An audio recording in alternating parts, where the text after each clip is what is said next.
I'd unravel every riddle for any individual in trouble or in pain. With the thoughts I'd be thinking, I could be another Lincoln if I only had a brain. If I only had a brain. You know, back in medical school, I was able to actually hold a brain. Definitely a surreal experience. The brain, well, it's 2% of the entire body weight, but it requires 20% of the blood flow. Just a tiny grain of the brain, well, it can hold 100,000 neurons and billions of synapses. Amazing. Probably the most amazing creation in the entire universe. So there's different parts of the brain which are obviously important, especially in depression and in cognition. For example, we have the front of the brain called the frontal lobe.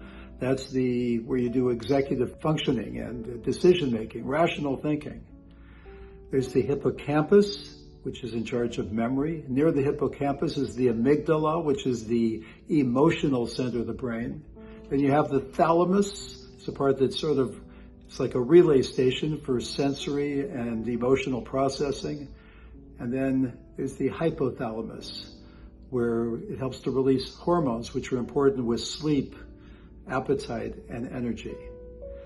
All these areas, if they're not functioning right, certainly can result in depression, in negative thinking, in lack of energy, and all the elements that add to our challenges and our depressions that many of us may experience.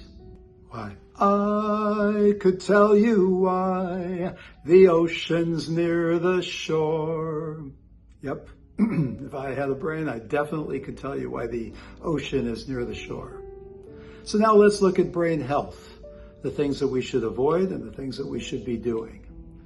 I have 9 things that I'd like to share with you with regard to good brain health. Number one is stress, chronic stress. Chronic stress is terrible for the brain.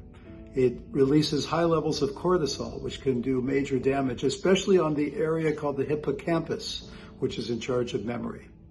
Number 2 has to do with brain injuries, certainly with a stroke or with a tumor. But then there's traumatic brain injury, which of course we're reading a lot the last few years with regard to football. Head injuries. Be careful with playing soccer. When you hit that soccer ball with your head, the brain itself is soft. Even though the skull is hard, you can inflict major damage. Number 3 is toxins.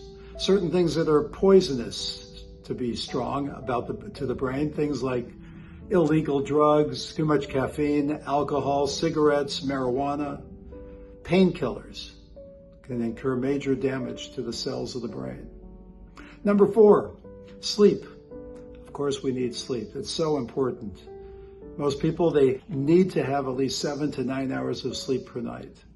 Be careful. Don't do those ridiculous things at night, like looking at your phone, which will stimulate your brain and keep you up, having chocolate or sweets late at night.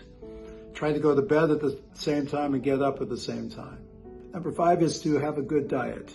Obviously important. We talk about diet all the time, and we certainly know that people who have obesity can have major problems with their brain function. It's rare to find somebody who's very obese who is in their 90s. Think about that. So yeah, we want to avoid sugar. We want to avoid processed meats, saturated fats, and instead think about things like the Mediterranean diet, lean proteins, omega-3 fatty acids, and foods that are high in antioxidants. Number 6 is a huge one. It's called exercise, because exercise increases the blood flow to the brain. To do physical exercise may be the most important thing of all for brain health. As I said, 20% of blood flow in the body goes to the brain, and exercise increases that. So to exercise, to do cardio exercise, whatever's okay with your PCP, you should do at least 3 or 4 times a week for probably about a half an hour at a time. Number 7 is a different kind of exercise, mental exercise. You know, we hear about all these things about retiring, but one should never retire. Doesn't mean we should continue to do the same job we've done our whole life. We should continue to be active and to do things and to serve our purpose in this world. Mental exercise, well, good ideas are to go dancing. Dancing can be very powerful and also can help with balance. Also yoga. Learn a new instrument. Take on a new instrument. And also learning a new language. All these mental exercises can be very powerful to help the cells of the brain. Number 8 is to avoid social isolation. People, as they get older, they can become more and more lonely.